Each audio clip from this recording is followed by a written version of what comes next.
Hey everyone, I messed up again. I muted my microphone for a little mini recording that I didn't actually end up uploading, and then I forgot to unmute the mic for the entirety of the episode. So I I messed up again, so I'm gonna have to do a post commentary on this one. I am playing Factorio. I am playing Factorio with the Darkstar utilities and the Big Bags mod. So the first thing I do is I check the map for resource spawns. It's a base building 2D factory production management game, so the resources are all important, and it's important to start planning early. The resources were pretty spread out. It was not an optimal spawn. I've seen better, but I've also seen worse. The distance between the plots wasn't that much. All I really care about is the bronze-looking plot, or the brownish one, which is copper, the bluish-white one, which is iron, and the black one, which is coal. They're a decent distance from each other.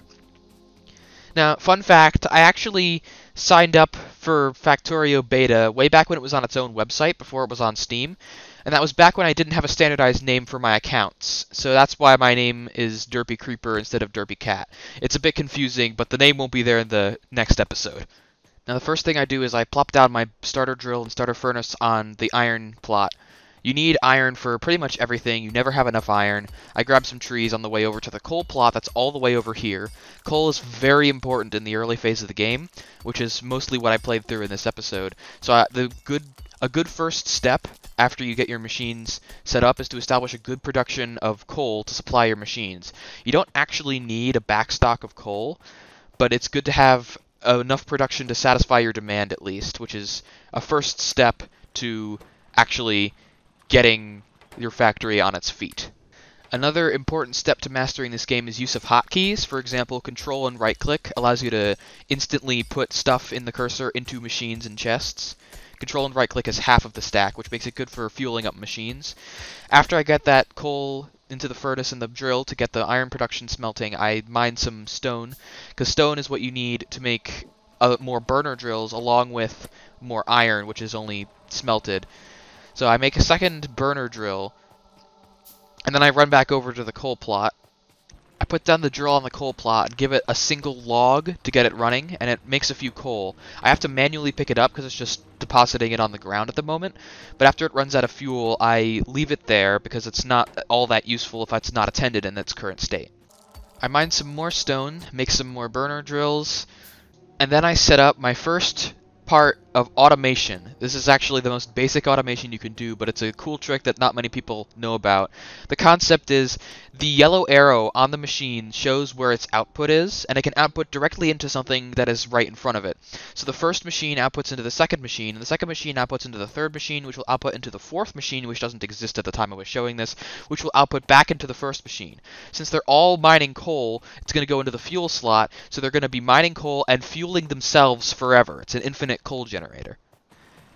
And as you can see, after leaving it running for quite literally 2 minutes, it's already gotten me about 50 coal. That's a good production, and I can always even expand that later by just adding more boxes of those coal burner mining drills, which don't have any external source of upkeep, which makes it perfectly efficient until the coal patch runs out. But I use that new coal to fuel my iron back up so it's running again, and then I go back to mining stone because I'm getting ready to start expanding a little bit. The first thing I actually do is expand my iron production with a second burner setup, because the double iron production would really help to ease the blow of the requirements of later game. But of course I'm out of coal again, so I gotta run back to my coal generator.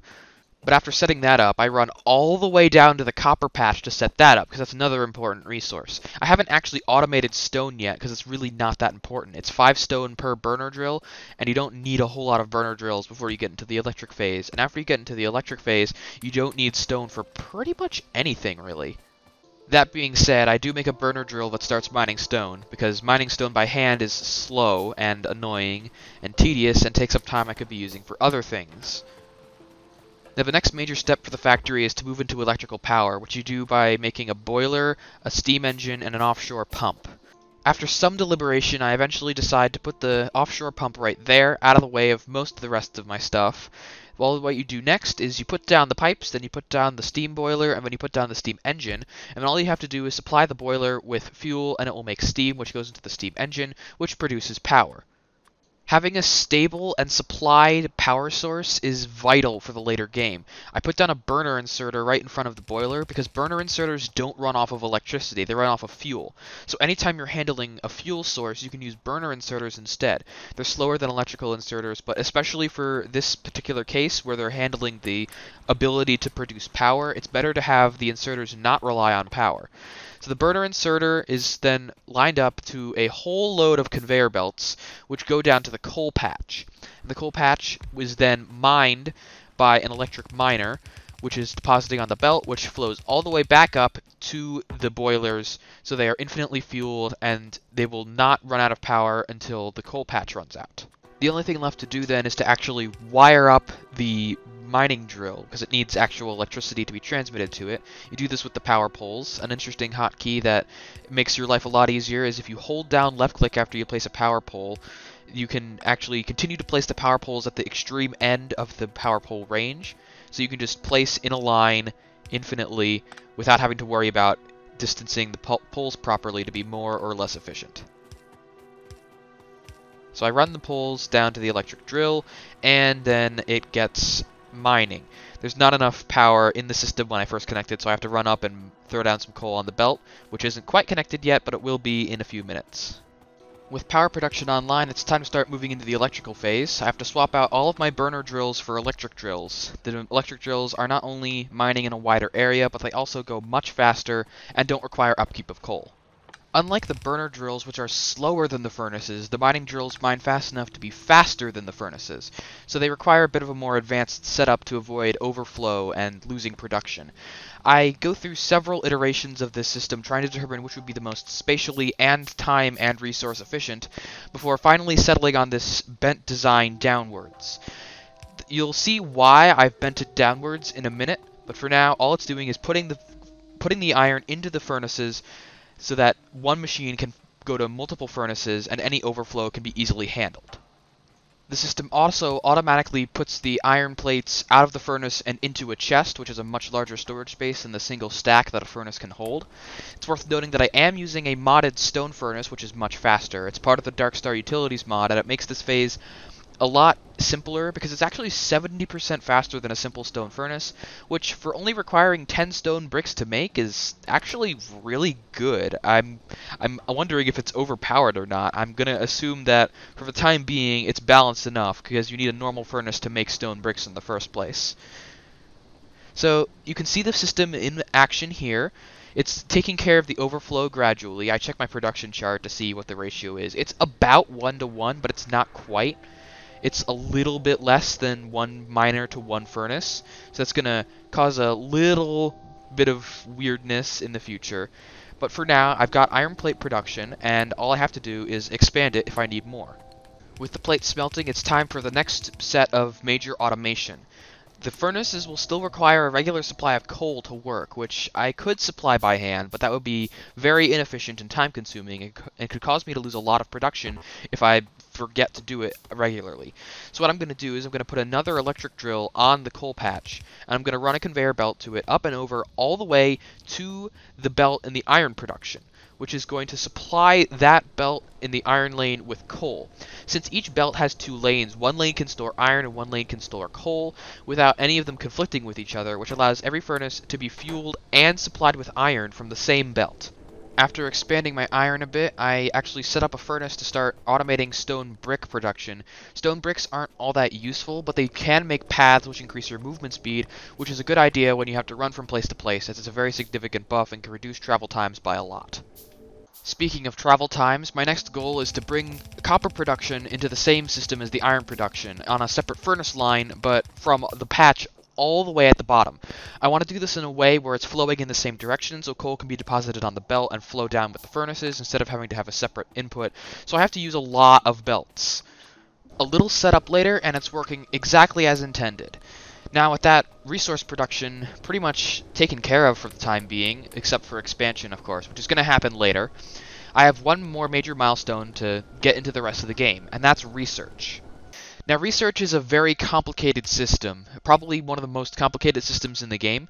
I've got a little setup that I've devised that helps take advantage of the entire thing. It's a bit more complex than is necessary to go into detail right now. I'll probably explain it later. But for now, all I have to do is set up the belts and I can start getting this production and research pretty much automated. I have to make the first few science packs for myself because I don't have the critical research to automate the process. That research being, of course, automation. The way the research system works is that a set number of packs need to be consumed over a set amount of time. For example, for automation, it's 10 packs that need to be consumed, each taking 10 seconds. The more stations you have, the more packs can be consumed at once, and the more progress you make faster. The two stations on the right actually aren't doing anything right now because they can't be supplied. That's going to be fixed in a little bit, but for now I have to make do with the two stations. With the automation research done, I unlock auto-crafters, which are an important ingredient in automating a lot of things. The way this setup is working, which I'm building right now, is that the auto-crafter on the right is going to be crafting red science packs, and the auto-crafter on the left is going to be crafting iron gear wheels. They're going to be extended upward in their rows. The iron gear wheels are going to be deposited onto the belt in the middle, which is going to be then fed into the said science pack machine, which is going to put them onto the belt on the far right, which is going to feed them into the research system. Then, of course, the gear machine is going to be fed by another belt, which I'm currently constructing, and this can be extended upwards, and it's going to be fed by my process, my iron smelting process down below. Here's a quick view of the finished product in action, minus the actual connections to the smelteries, which I can't make yet because I don't have the technology required to cross the belts, which I would need to do. But I get that as I'm researching that right now. It's not going to be far away, but it's just a preview of the way it goes, and it can be expanded upwards as far as I want, or at least as far as I need. Not that I really need a whole lot of red science packs. I connect the production lines directly to the science pack manufacturing using underground belts, which allow you to crisscross the belt, as you can see right here, to prevent having to transfer them over somehow. It's neat and handy, good for keeping your factory from being too spaghetti, which is what mine is rapidly becoming. After I set up the research pack production and ensure everything is going fine, I start working on another bit of automation for something that I craft a lot: conveyor belts. The conveyor belts only have two ingredients, iron plates and iron gear wheels, so it's a similar setup to the research packs. I use a splitter to siphon off the iron going to the research packs and puts even split between the research packs and this, and then I use another splitter to split between going into the gear production and going into the belt production. It takes a little bit of setup to get working properly, but once I do, I have some belt production going steady, so I don't have to worry about constantly crafting conveyor belts, which is something that I was always running out of. I hope you enjoyed this sort of post-commentary. I made a lot of good jokes during this episode. I'm sad that I lost it, but in the future I will make sure that my mic is not muted, because that has now ruined 2 episodes for me. So look forward to an actual commentated episode next week.